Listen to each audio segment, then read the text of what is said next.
এখনো ওই একই অভিযোগের জন্য আমরা শান্তি চাই। আমরা এইভাবে বাঁচতে পারবো না। পরিবর্তন চাই, আমরা শান্তি চাই। আমাদের এই ঘাটটা খারাপ, মুসলিম ছেলে অসম্মান করেছে, পেশেন্ট আসলে খুব অসুবিধা হয়। তাদেরকে টাকা দিয়ে মিথ্যে বলানো। সন্দেশখালী অনেকটাই ভালো আছে। এক বিন্দুতে দুটি কুসুম, হিন্দু মুসলমান, মুসলিম তার নয়নমণি, হিন্দু তাহার প্রাণ। একটা মিথ্যা ঢাকতে গিয়ে তারা আরেকটা মিথ্যা চাপিয়ে দিচ্ছে।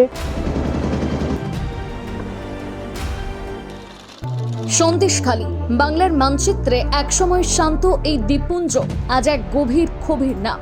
যে মাটির প্রতিবাদী চিৎকার একসময় থমকে দিয়েছিল নবান্নের অলিন্দ। 2026-এর বিধানসভা নির্বাচনের মুখে দাঁড়িয়ে ঠিক কি চলছে এই দ্বীপের অন্দরে? ক্যামেরার হেডলাইনের আলো নিভে যাওয়ার পর মাঝের পাড়া বা পাত্রপাড়ায় মা বোনেদের আতঙ্ক কি সত্যিই মিটেছে? সন্দেশখালী এটা কোনো একটা শুধু বিধানসভা কেন্দ্রের নাম নয়। গত কয়েক বছর আগে এই সন্দেশখালী বিধানসভার একাধিক এলাকা একটা প্রতিবাদের অগ্নিকুণ্ডে পরিণত হয়েছিল। বিভিন্ন সমস্যা ছিল সাধারণ গ্রামবাসীদের। এখন 2026-এর বিধানসভা নির্বাচনের প্রাক্কালে গ্রামের মা বোনেরা কেমন রয়েছেন? বিভিন্ন জায়গায় জায়গায় অভিযোগ পার ভেঙে যাচ্ছে, তারা ফেরি পারাপার করতে পারছেন না। এছাড়াও গ্রামের মা বোনেরা এখন কতটা সুরক্ষিত? মানুষ কি চায় 2026-এর বিধানসভা নির্বাচনের প্রাক্কালে? সবটাই শোনাবো, সবটাই শুনবো। আমরাও আজকে যাব এই মুহূর্তে সাধারণ মানুষের অর্থাৎ সন্দেশখালী বিধানসভার প্রত্যেকটা গ্রামবাসীর অন্দরে অন্দরে। চলুন আমার সঙ্গে। রাজনীতির এই মারপ্যাচের বাইরে সন্দেশখালী কিন্তু এক অদ্ভুত মায়ার দেশ। সুন্দরবনের এই খাড়িতে নদী যখন ভাটার টানে সরে যায়, তখন পলি মাটির চরে আলপনা আঁকে হাজার হাজার লাল কাঁকড়া। চারিদিকে ম্যানগ্রোভের নিস্তব্ধতা আর নদীর বয়ে চলা প্রকৃতি এখানে যেন নিজের রূপ উজাড় করে দিয়েছে। কিন্তু এই রূপের আড়ালেই লুকিয়ে আছে এক কান্নার ইতিহাস। কলকাতা থেকে দূরত্ব প্রায় 100 কিলোমিটার, কিন্তু আমাদের ক্যামেরা যখন এই দ্বীপের অন্দরে ঢুকলো তখন মনে হলো সময়টা যেন কয়েক দশক পিছিয়ে আছে। আজও কেল্লার খেয়াঘাট পেরিয়ে নৌকা আর টোটোই এখানকার মানুষের প্রধান ভরসা। এই যে আজিজের ঘাট, এখান থেকে শুরু হয় জেলিয়াখালীর দুর্গম পথ। ঘাটের সিঁড়িগুলো ভেঙে চুরমার, জোয়ারের সময় যা মরণ ফাঁদ হয়ে ওঠে। আজও এখানে সেতু তৈরির স্বপ্নই থেকে গেল। কত সরকার এলো আর গেল, কিন্তু নদী পারাপারের এই আদিম যন্ত্রণার কোনো স্থায়ী সমাধান হলো না। চারদিকে শুধু নোনা জল, কিন্তু তেষ্টা মেটানোর মিষ্টি জলটুকু এই দ্বীপে আজও অমিল। এই যে শুকনো টিউবওয়েলগুলো দেখছেন, এগুলোই বলে দেয় সন্দেশখালীর অন্দরে জলের সংকট কতটা ভয়াবহ।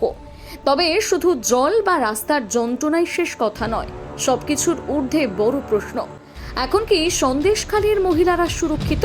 আন্দোলনের ঝোড়ো দিনগুলো পেরিয়ে দ্বীপের অন্দরে কি ভয়টা সত্যিই কেটেছে, নাকি আজও চাপা আতঙ্ক নিয়ে ঘর তৈরি করেন এলাকার মায়েরা?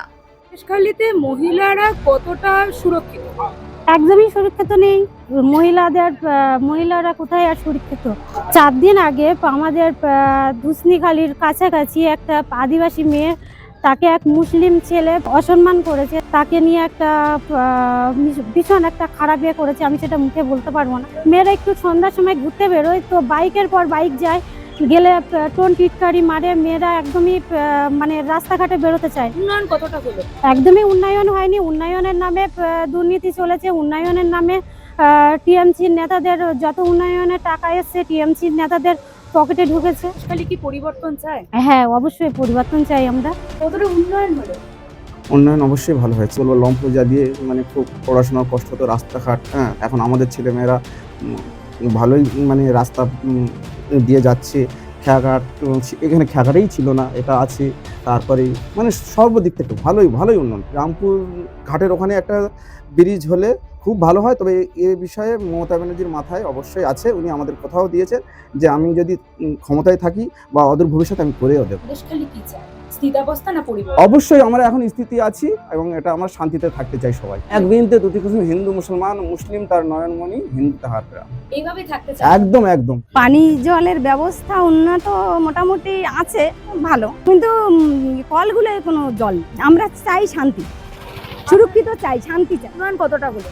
অনেকটাই উন্নয়ন হয়েছে, আগের থেকে অনেকটাই উন্নয়ন হয়েছে। আগে যখন সিপিএম ছিল অনেকটা রাস্তাঘাট ছিল না, জলের ব্যবস্থা ছিল না। এখন মামাটি মানুষ মমতা ব্যানার্জি সরকার এসে অনেকটাই আমাদের উন্নয়ন হচ্ছে। আমাদের যে ভাতাগুলো পাচ্ছি, লক্ষ্মীর ভাণ্ডার বা যুবসাথী, কন্যাশ্রী, সমস্ত দিক থেকে আমরা যে মেয়েরা যে সুবিধাগুলো পাচ্ছি, আগে সেগুলো পেতাম না। এখন সন্দেশখালী কেমন রয়েছে? সন্দেশখালী অনেকটাই ভালো আছে। সন্দেশখালী উন্নয়ন চাই।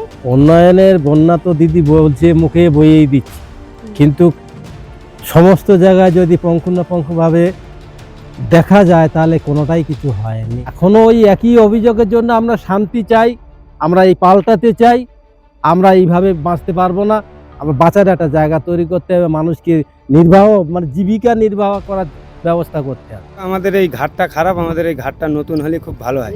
মানুষজন উঠতে খুব অসুবিধা হয়, পেশেন্ট আসলে খুব অসুবিধা হয়, খুব রিস্কে আমরা লোকজন পার করি। পরিবর্তন কি দরকার? হ্যাঁ, অবশ্যই দরকার। তবে ভোটের বাদ্যি বাজতেই দ্বীপের অন্দরে আবার চড়েছে রাজনীতির পারদ। তৃণমূল প্রার্থী ঝর্ণা সর্দার যখন দাবি করছেন সন্দেশখালীর এই আন্দোলন ছিল টাকা দিয়ে সাজানো নাটক, তখন পাল্টা গর্জে উঠছে বিরোধী পক্ষ।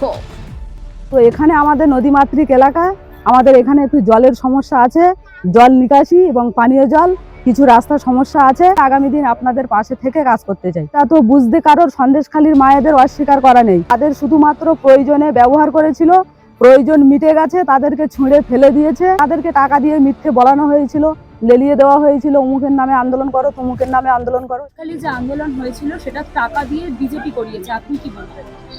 এটা মিথ্যে কথা। এটা তো অনেকেই বলে থাকে। ওদের মিথ্যার প্রতিশ্রুতি নিয়েই সবাই চলছে। একটা মিথ্যা ঢাকতে গিয়ে তারা আরেকটা মিথ্যা চাপিয়ে দিচ্ছে। তাই তাদের সমস্ত নেতা কর্মী সব নিচু থেকে একদম বড়তলা পর্যন্ত সবাই দেখুন কারাপশনের সঙ্গে যুক্ত হয়ে আছে। ভোট আসে ভোট যায়, কিন্তু গ্রামের দিন আনা দিন খাওয়া মানুষগুলোর দেওয়ালে শুধুই পোস্টার যুদ্ধই লেগে থাকে। সব মিলিয়ে এই দিন আনা দিন খাওয়া মানুষগুলো চাইছে এক টুকরো শান্তি।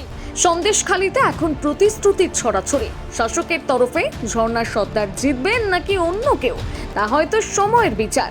কিন্তু আজিজের ঘাটের সেই মরণ ফাঁদ কি কোনোদিন ঠিক হবে? সন্দেশখালীর মানুষ কি পাবেন এক কলসি স্বস্তির জল? সুন্দরবনের এই লাল কাকড়ারা জোয়ারের টানে গর্তে লুকোয়, কিন্তু এই দ্বীপের মানুষের সমস্যাগুলো কি কোনোদিন সেই গর্ত থেকে মুক্তি পাবে? উত্তর খুঁজছে 2026-এর নির্বাচন। 2026-এ বিধানসভা নির্বাচনের প্রাক্কালে ঠিক এইভাবেই পাড়ায় পাড়ায় জনমতের সন্ধানে আমাদের ক্যামেরা পৌঁছে যাবে বাংলার প্রতিটি অন্দরে। করুন রিপোর্টার সুকৃতি প্রোডাকশন, ক্লিক করুন অ্যাপের বেল আইকনে।